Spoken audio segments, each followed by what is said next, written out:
everyone, welcome to your daily news update. Quick, clear and straight to the point. We've got top stories from 5th of September lined up just for you. So plug in your earphones, grab your chai and let's get started. Global news. Israel's army claims it now controls 40% of Gaza City, intensifying its offensive in residential areas including camps for displaced Palestinians. At least 44 people were killed in attacks across Gaza Strip, with children comprising a significant proportion of casualties. The conflict continues to escalate amid mounting humanitarian concerns. Video surfaces showing hostages Guy Gilboa Dalal and Alan Ohel being driven through Gaza City recorded on August 28th.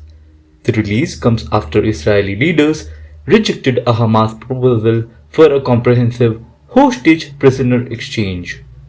Tensions remain high amid stalled negotiations. Survivors in Afghanistan's quake-hit regions report delayed rescue and relief efforts, attributing the sluggish response to reduced international aid and logistical hurdles. Many are still waiting for critical assistance days after the aftershocks compounded the devastation. Pakistan allegedly blames India for exacerbating floods via water releases, though experts warn that climate change and heavy rainfall are the main culprits. The accusations are intensifying regional tensions surrounding cross-border water management. The Women's Asia Cup 2025 began with victories from Japan, India and Korea and host China in Hangzhou. All opening matches took place on pitch 1. Prime Minister Modi plans ground visits to states hit hard by floods to assess damage and coordinate response. The initiative underscores the central government's emphasis on swift relief and disaster management amid severe weather impacts. Finance Minister Nirmala Sitharaman announced a support package to assist Indian exporters affected by newly imposed 50% tariffs. US-India relations face strain as the US imposes steep 50% tariffs on Indian goods. India denounces the move as unfair, while denying claims about halting major defense purchases from Washington. Geopolitical and trade tensions deepen further.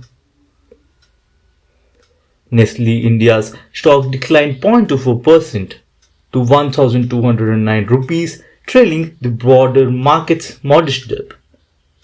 Trading volume surged while the stock remained about 12.9% below its 52-week high, highlighting investor caution amid broader market softness. The European Union dispatched 130 tons of essential aid to Afghanistan earthquake-hit zones.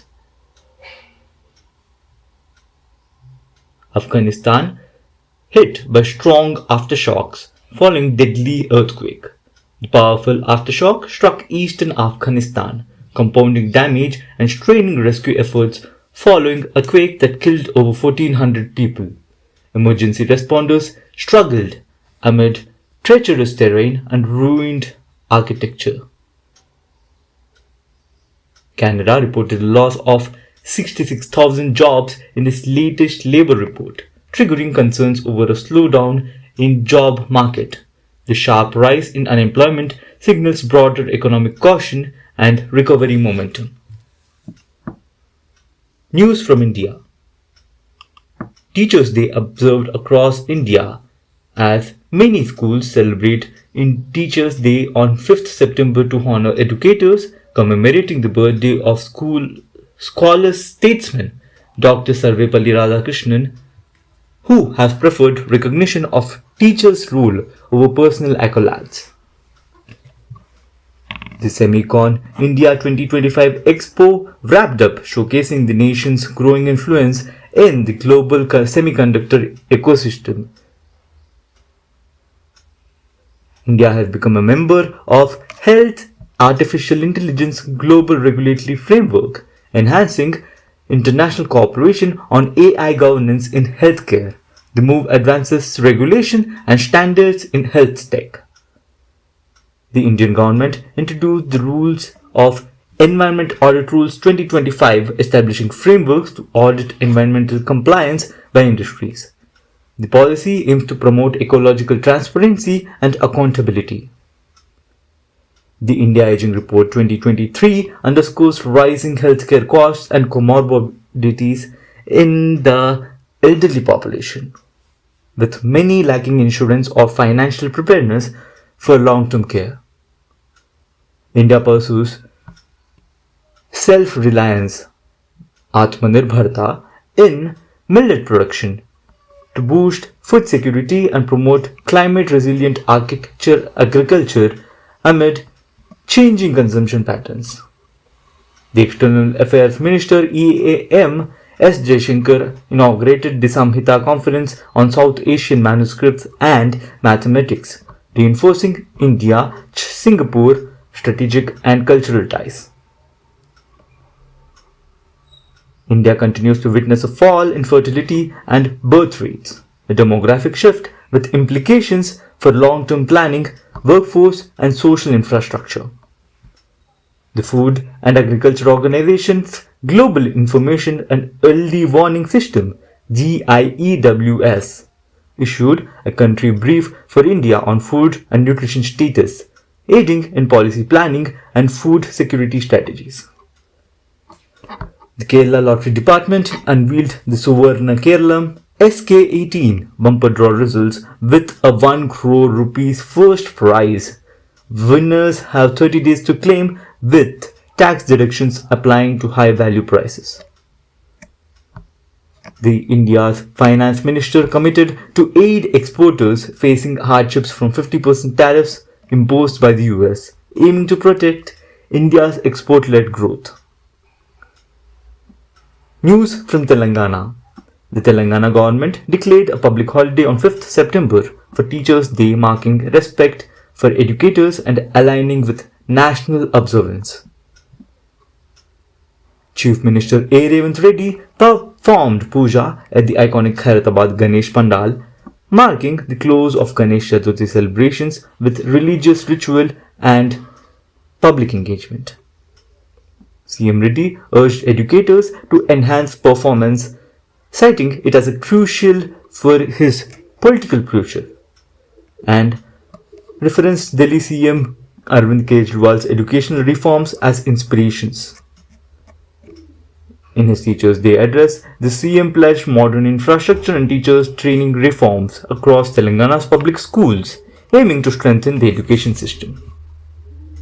Breweries and beverage companies demanded Telangana release of 3,400 crore rupees in dues, citing delays up to 90 days impacting business liquidity and operations. The Design Democracy 2025 festival commenced in Hyderabad with over 120 brands and 80 speakers spotlighting architecture and design as a part of the city's growing creative economy. Temples including Chilkur Balaji and Birla Mandir announced closure on 7th of September during the lunar eclipse, following traditional customs for celestial events. News from Hyderabad. The Hyderabad Metropolitan Water Supply and Sewerage Board HMWSSB plans a 48-hour shutdown during 6 am on 9th September for valve replacement on Godavari Phase 1 pipelines, in which might impact multiple city zones. A truck carrying pulses from Maharashtra overturned at Hyderabad's Aramghar Junction in Rajendra Nagar, disrupting local traffic and prompting emergency response.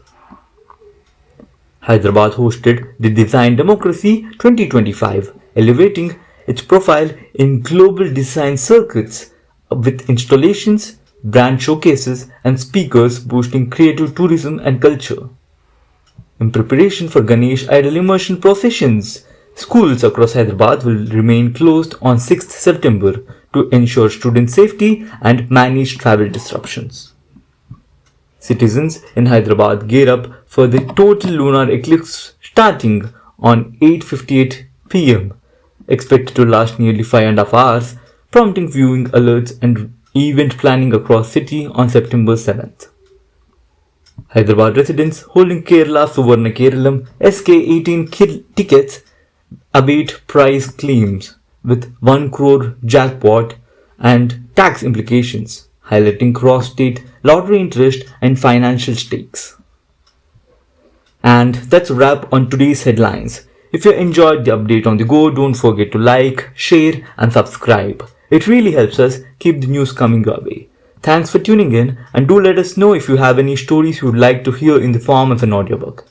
See you tomorrow with more stories that matter. Take care.